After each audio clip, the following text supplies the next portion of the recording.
അസ്സാം വലൈക്കും dear friends. ഇന്നത്തെ നമ്മുടെ സ്പെഷ്യൽ നിങ്ങൾ ആരും ഇതുവരെയും ട്രൈ ചെയ്ത് നോക്കിയിട്ടില്ലാത്ത ഒരു അടിപൊളി വെറൈറ്റി റെസിപ്പിയാണ്. നമ്മുടെ ഈ വീഡിയോ കണ്ടുകൊണ്ടിരിക്കുന്ന സമയത്ത് നിങ്ങൾക്ക് ഇഷ്ടപ്പെടുകയാണെങ്കിൽ ഒന്ന് ലൈക്ക് ചെയ്തേക്കണേ. അതുപോലെ തന്നെ നമ്മുടെ ഈ ചാനൽ ആദ്യമായിട്ട് കാണുന്നവരും ഇതുവരെയും സബ്സ്ക്രൈബ് ചെയ്യാത്തവരും പ്ലീസ് ഒന്ന് സബ്സ്ക്രൈബ് ചെയ്തേക്കണേ. ഞാനിടുന്ന വീഡിയോസ് ഉടനടി കിട്ടുന്നതിനായി സബ്സ്ക്രൈബ് ബട്ടന്റെ തൊട്ടടുത്ത് കാണുന്ന ബെല്ലൈക്കൺ കൂടി ക്ലിക്ക് ചെയ്തിട്ട് ഓൾ എന്ന ഓപ്ഷൻ എനേബിൾ ചെയ്യാനും മറക്കല്ലേ. ആദ്യം തന്നെ ഇതിനായിട്ട് 250 ml കപ്പിന് 1 കപ്പ് സോയയാണ് ഞാൻ എടുത്തിട്ടുള്ളത്. 3 പ്രാവശ്യം ഒന്ന് കഴുകിയിട്ട് വേണം സോയ എടുക്കാനായിട്ട്. ഇനി ഈ സോയ ഒരു പാനിലേക്ക് ഇട്ട് കൊടുക്കാം. ഇനി ഇതിലേക്ക് ഒരു തക്കാളി നല്ലോണം കഴുകി വൃത്തിയാക്കി എടുത്ത ഒരു തക്കാളി വെച്ച് കൊടുക്കാം.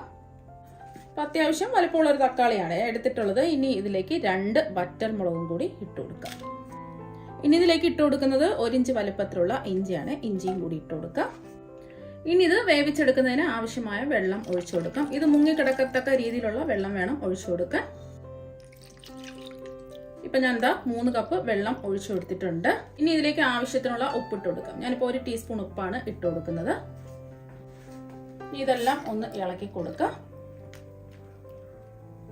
ഇനി ഇത് മൂടി വെച്ച് ഒന്ന് വേവിച്ചെടുക്കാം. മീഡിയം ടു ഹൈ ഫ്ലെയിം വെച്ച് കൊടുക്കാം. ഇപ്പൊ നമ്മൾ ഇത് വേവിക്കാൻ വെച്ചിട്ട് ഒരു 10 മിനിറ്റ് ആയി. ഇനി ഇത് നമുക്കൊന്ന് തുറന്നു നോക്കാം.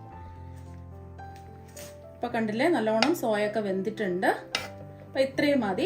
ഇനി ഇതിന്റെ വെള്ളം ഒന്ന് മാറ്റാൻ വേണ്ടിയിട്ട് ഒരു അരിപ്പയിലേക്ക് ഒഴിച്ചു വെക്കാം.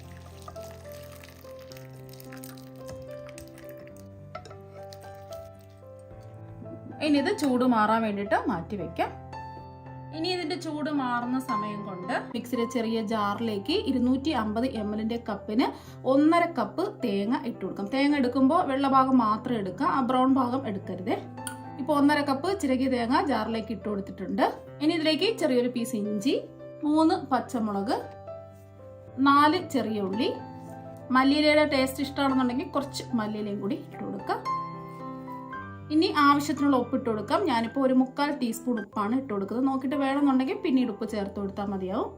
ഇനി ഇത് അരച്ചെടുക്കാൻ ആവശ്യത്തിന് വെള്ളം ഒഴിച്ചു കൊടുക്കാം. ഞാനിപ്പോൾ 250 ml കപ്പിന് 3/4 കപ്പ് വെള്ളമാണ് ഒഴിച്ചു കൊടുക്കുന്നത്. ഇതൊന്ന് അരച്ചെടുക്കാം. ഒരുപാട് പേസ്റ്റ് രൂപത്തിൽ അരച്ചെടുക്കരുത്, തരിതരിപ്പായിട്ട് വേണം ഇതൊന്ന് അരച്ചെടുക്കാനായിട്ട്. ഇപ്പൊ ഇത് അരച്ചെടുത്തിട്ടുണ്ട്. ഈ ഒരു രീതിക്ക് വേണം അരച്ചെടുക്കാനായിട്ട്. ഒരുപാട് അങ്ങ് പേസ്റ്റ് രൂപത്തിൽ അരച്ചെടുക്കാതെ തരിതരിപ്പായിട്ട് ഇതുപോലെ അരച്ചെടുക്കാം. ഇനി അരച്ചെടുത്തത് ഒരു ബൗളിലേക്ക് ഒഴിച്ചു കൊടുക്കാം. കിടക്കുന്ന ഒരു പാനിലേക്ക് 1 ടേബിൾ സ്പൂൺ വെളിച്ചെണ്ണ ഒഴിച്ചു കൊടുക്കുക. എണ്ണ ഒന്ന് ചൂടാവട്ടെ. എണ്ണ ഒന്ന് ചൂടാതിന് ശേഷം 1 ടീസ്പൂൺ കടുക് ഇട്ട് കൊടുക്കുക. കടുക് ഒന്ന് പൊട്ടി വരട്ടെ.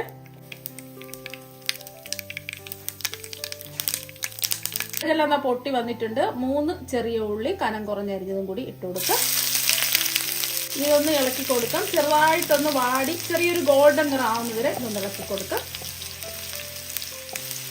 ഇപ്പൊ ഉള്ളിയുടെ നിറമൊക്കെ മാറി ഒരു ഗോൾഡൻ നിറമായിട്ടുണ്ട്. ഫ്ലെയിം മീഡിയം ഫ്ലെയിം വേണം വെക്കാനായിട്ട്. 2 വറ്റൽ മുളക് 2ആയിട്ട് മുറിച്ചതും കൂടി ഇട്ട് കൊടുക്കുക. ഒന്ന് ഇളക്കി കൊടുക്കുക. ഇനി ഇതിലേക്ക് കുറച്ച് കറിവേപ്പിലയും കൂടി ഇട്ട് കൊടുക്കുക. ഒന്ന് ഇളക്കി കൊടുക്കുക. ഇത്രയും മതി. ഇനി ഫ്ലെയിം ഓഫ് ആക്കാം. ഇനി കടുക് താളിച്ചത് ഇതിലേക്ക് ഒഴിച്ചു കൊടുക്കുക. എല്ലാം ഒന്ന് ഇളക്കി യോജിപ്പിച്ചെടുക്കാം. ഇപ്പൊ എല്ലാം ഒന്ന് യോജിപ്പിച്ചെടുത്തിട്ടുണ്ട്. അപ്പൊ അടിപൊളി ടേസ്റ്റുള്ള വെള്ള ചമ്മന്തി ഇത് ഇവിടെ റെഡി ആയിട്ടുണ്ട്. കഴിക്കാനായിട്ട് നല്ല അടിപൊളി ടേസ്റ്റ് ആണ്. ഇപ്പൊ ഇതിന്റെ ചൂടൊക്കെ മാറിയിട്ടുണ്ട്. ഞാൻ തക്കാളിയുടെ പുറത്തുള്ള തൊലി നമുക്കെടുത്ത് മാറ്റാം. അതാ തക്കാളിയുടെ തൊലി മാറ്റിയിട്ടുണ്ട്. ഇപ്പൊ ഇതിന്റെ ചൂട് നല്ലോണം മാറിയിട്ടുണ്ട്. ഇനി ഇത് മിക്സിയുടെ ജാറിലേക്ക് ഇട്ട് കൊടുക്കാം. ഇപ്പൊ എല്ലാം മിക്സിയുടെ ജാറിലേക്ക് ഇട്ട് കൊടുത്തിട്ടുണ്ട്. ഇനി വെള്ളമൊന്നും ഒഴിക്കേണ്ട ആവശ്യമില്ല. നല്ല പേസ്റ്റ് പരുവത്തിന് ഇതൊന്ന് അരച്ചെടുക്കാം. ഇപ്പൊ ഇത് നല്ലോണം അരച്ച് എടുത്തിട്ടുണ്ട്. ഈ ഒരു രീതിക്ക് അരച്ചെടുക്കുക. ഇനി നമ്മൾ അരച്ചെടുത്ത മിക്സ് ഒരു ബൗളിലേക്ക് ഒഴിച്ചു കൊടുക്കാം.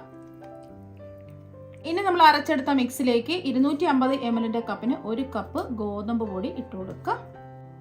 ഇനി അടുത്തതായിട്ട് ഇട്ട് കൊടുക്കുന്നത് അരിപ്പൊടിയാണ്. ഇടിയപ്പം പത്തിരിക്കൊക്കെ എടുക്കുന്ന ഒട്ടും തരിയൊന്നും ഇല്ലാത്ത വറുത്ത പച്ചരിപ്പൊടിയാണ്. 3/4 കപ്പാണ് എടുത്തിട്ടുള്ളത്. 250 ml കപ്പിന് 3/4 കപ്പ് അരിപ്പൊടിയാണ് എടുത്തിട്ടുള്ളത്. ഇനി ഇതിലേക്ക് തൈരാണ് ചേർത്ത് കൊടുക്കുന്നത്. ഒരു 1/4 കപ്പ് തൈരാണ്. അധികം പുളിപ്പൊന്നും ഇല്ലാത്ത ഒരു 1/4 കപ്പ് തൈര് ഇതിലേക്ക് ഒഴിച്ചു കൊടുക്കാം. ഇതിലേക്ക് 1 ടീസ്പൂൺ ചെറിയ ജീരകം ഇട്ട് കൊടുക്കാം. വലിയ ജീരകമല്ല, നല്ല ജീരകമാണ്. ഇനി ആവശ്യത്തിനുള്ള ഉപ്പ് ഇട്ട് കൊടുക്കാം. ഞാനിപ്പോൾ 1/2 ടീസ്പൂൺ ഉപ്പാണ് ഇട്ട് കൊടുക്കുന്നത്. നമ്മൾ സോയൊക്കെ വേവിച്ചെടുത്തപ്പോൾ 1 ടീസ്പൂൺ ഉപ്പ് ഇട്ടിട്ടുണ്ടായിരുന്നു. അപ്പോൾ മസാലയിൽ ഉപ്പുണ്ട്. അപ്പം നോക്കിയിട്ട് ലാസ്റ്റിൽ വേണമെന്നുണ്ടെങ്കിൽ ഉപ്പ് ചേർത്ത് കൊടുക്കാം. ഇനി ഇതിലേക്ക് ആവശ്യത്തിനുള്ള വെള്ളം ഒഴിച്ചു കൊടുക്കാം. ഒരുമിച്ചങ്ങ് വെള്ളം ഒഴിക്കരുത്, കുറച്ച് വെള്ളം ഒഴിച്ച് ഇതെല്ലാം കൂടിയിട്ട് ഒന്ന് കലക്കിയെടുക്കാം. ഇപ്പം ഞാൻ 250 ml കപ്പിന് 1 കപ്പ് വെള്ളം ഒഴിച്ചു കൊടുത്തിട്ടുണ്ട്. ഇനി എല്ലാം കൂടിയിട്ട് ഒന്ന് യോജിപ്പിച്ച് മിക്സ് ചെയ്തെടുക്കാം. നമ്മളെടുക്കുന്ന ഓരോ അരിപ്പൊടിയുടെ വറവിനനുസരിച്ച് വെള്ളത്തിൻ്റെ അളവ് വ്യത്യാസം ഉണ്ടാകും. ഈ ഒരു ബാറ്റർ എന്ന് പറയുന്നത് നമ്മൾ ഇഡ്ഡലിക്കൊക്കെ മാവ് തയ്യാറാക്കി എടുക്കല്ലേ, ആ ഒരു പരുവത്തിന് വേണം ഈ ബാറ്ററും തയ്യാറാക്കി എടുക്കാൻ. അപ്പോൾ കുറച്ച് വെള്ളത്തിൻ്റെ ആവശ്യം കൂടിയുണ്ട്. ഞാൻ വീണ്ടും 1 കപ്പ് വെള്ളം എടുത്തിട്ടുണ്ട്. 1/2 കപ്പ് വെള്ളം ആദ്യം ഒഴിച്ചു കൊടുക്കാം. നോക്കിയിട്ട് വേണമെന്നുണ്ടെങ്കിൽ പിന്നീട് ഒഴിച്ചു കൊടുക്കാം.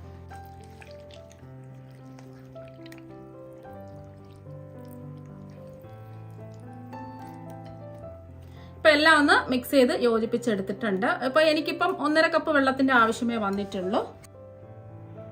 അപ്പോൾ ഈ ഒരു രീതിക്ക് വേണം ബാറ്റർ റെഡിയാക്കി എടുക്കാൻ. നമ്മൾ ഇഡ്ഡലിക്കൊക്കെ മാവ് തയ്യാറാക്കി എടുക്കില്ലേ, ആ ഒരു കട്ടിക്ക് വേണം നമ്മൾ ഈ ബാറ്ററും തയ്യാറാക്കി എടുക്കാൻ. ഒരുപാടങ്ങ് ലൂസാവാൻ പാടില്ല, ഒരുപാടങ്ങ് കട്ടിയാവാനും പാടില്ല. ഈ സമയത്ത് ഉപ്പുണ്ടോ നോക്കുക, ആവശ്യമെങ്കിൽ ഉപ്പ് ചേർത്ത് കൊടുക്കുക. ഇനി ഇതിലേക്ക് ഒരു ചെറിയ സവാള ചെറുതായിട്ട് കട്ട് ചെയ്തെടുത്തത് ഇട്ട് കൊടുക്കുക. വലിയ സവാള ആണെന്നുണ്ടെങ്കിൽ 1 സവാളയുടെ പകുതി സവാള എടുത്താൽ മതിയാകും. ഇനി ഇതിലേക്ക് ചേർത്ത് കൊടുക്കുന്നത് ഒരു ചെറിയ ക്യാരറ്റ് ഗ്രേറ്റ് ചെയ്തെടുത്തതാണ്, അതും കൂടി ചേർത്ത് കൊടുക്കുക. ഇനി നിങ്ങൾക്ക് വേണമെന്നുണ്ടെങ്കിൽ കറിവേപ്പില കുറച്ച് ചേർത്ത് കൊടുക്കാം. ഞാനിപ്പോൾ മല്ലിയില കട്ട് ചെയ്താണ് കുറച്ച് ചേർത്ത് കൊടുക്കുന്നത്. 2 ടേബിൾ സ്പൂൺ ചേർത്ത് കൊടുത്താൽ മതി. ഇതെല്ലാം കൂടിയിട്ട് ഒന്ന് മിക്സ് ചെയ്തെടുക്കാം.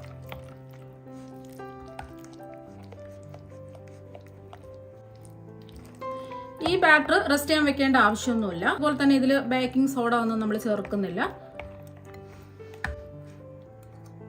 അപ്പം നമ്മുടെ ബാറ്റർ ഇതവിടെ റെഡി ആയിട്ടുണ്ട്. ഇനി ഇത് ചുട്ടെടുക്കുന്നതിന് വേണ്ടിയിട്ട് ഞാനിപ്പോൾ ഒരു ചെറിയ പാൻ ചൂടാക്കാൻ വെച്ചിട്ടുണ്ട്. പാൻ ഒന്ന് ചൂടാവട്ടെ. ഇരുമ്പിൻ്റെ തവയൊക്കെ ആണെന്നുണ്ടെങ്കിൽ എണ്ണ തേച്ച് പിടിപ്പിച്ചിട്ട് വേണം ഇതിലേക്ക് ബാറ്റർ ഒഴിച്ചു കൊടുക്കാനായിട്ട്.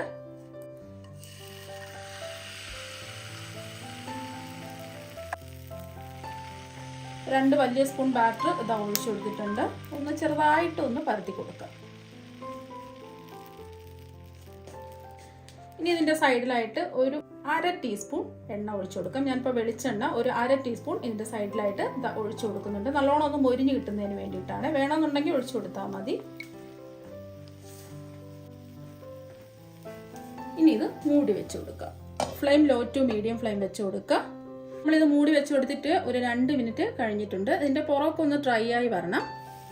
ഇപ്പം ഇതിന്റെ പുറമൊക്കെ ഡ്രൈ ആയി വന്നിട്ടുണ്ട്. ഇനി ഇതൊന്ന് തിരിച്ചിട്ട് കൊടുക്കുക. ഈ വശവും ഇതുപോലെ തന്നെ വേവിച്ചെടുക്കാം. ഇപ്പം നമ്മൾ തിരിച്ചിട്ട് കൊടുത്തിട്ട് മൂടി വെച്ച് കൊടുത്തിട്ടില്ല. ഒരു 2 മിനിറ്റ് ആയിട്ടുണ്ട്. വേണമെന്നുണ്ടെങ്കിൽ മൂടി വെച്ച് കൊടുക്കാം. ആയിട്ടുണ്ടോ എന്ന് നോക്കാം. ഇപ്പം കണ്ടില്ലേ, 2 വശവും മുരിഞ്ഞ് കിട്ടിയിട്ടുണ്ട്.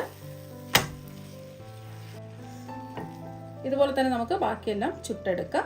അപ്പോൾ സോയ വെച്ചിട്ട് വളരെയധികം ഹെൽത്തി ആയിട്ടുള്ള ദോശ ഇതിവിടെ റെഡി ആയിട്ടുണ്ട്. നല്ല ടേസ്റ്റാണ് കഴിക്കാനായിട്ട്. ഇനി ഇതിൽ നിന്നും ഒരെണ്ണം എടുത്ത് കാണിച്ചു തരാം. നല്ല പഞ്ഞി പോലെ സോഫ്റ്റ് ആയിട്ടാണ് ഇരിക്കുന്നത്. നിങ്ങൾക്ക് വേണമെന്നുണ്ടെങ്കിൽ ഇതിൽ ഒരു 1/4 ടീസ്പൂൺ ബേക്കിംഗ് സോഡ ചേർത്ത് കൊടുക്കാം. ഞാൻ ബേക്കിംഗ് സോഡ എന്നും ചേർക്കാതെ നല്ല സോഫ്റ്റ് ആയിട്ടുള്ള ദോശ ഇവിടെ റെഡിയാക്കി എടുത്തിട്ടുണ്ട്. ഇനി ഇത് മുറിച്ചും കൂടി കാണിച്ചു തരാം. അപ്പോൾ ഇതിന്റെ കൂടെ കഴിക്കാൻ വേണ്ടിയിട്ട് അടിപൊളി ടേസ്റ്റുള്ള വെള്ളച്ചമ്മന്തിയും ഇവിടെ റെഡി ആയിട്ടുണ്ട്. ഇനി ഇതൊന്ന് മുറിച്ച് കാണിച്ചു തരാം. കണ്ടില്ലേ, നല്ല സോഫ്റ്റ് ആയിട്ടാണ് ഇരിക്കുന്നത്. ബേക്കിംഗ് സോഡ ഒന്നും ചേർക്കാതെ തന്നെ നല്ല സോഫ്റ്റ് ആയിട്ട് പഞ്ഞി പോലെയാണ് ഇരിക്കുന്നത്. അപ്പോൾ നിങ്ങൾ എല്ലാവരും ഈ ഹൈ പ്രോട്ടീൻ ദോശ തയ്യാറാക്കി നോക്കുക. തീർച്ചയായും നിങ്ങൾക്ക് എല്ലാവർക്കും ഒരുപാട് ഇഷ്ടമാകും. അപ്പം നമുക്ക് മറ്റൊരു വെറൈറ്റി വീഡിയോ ആയിട്ട് വീണ്ടും കാണാം. താങ്ക്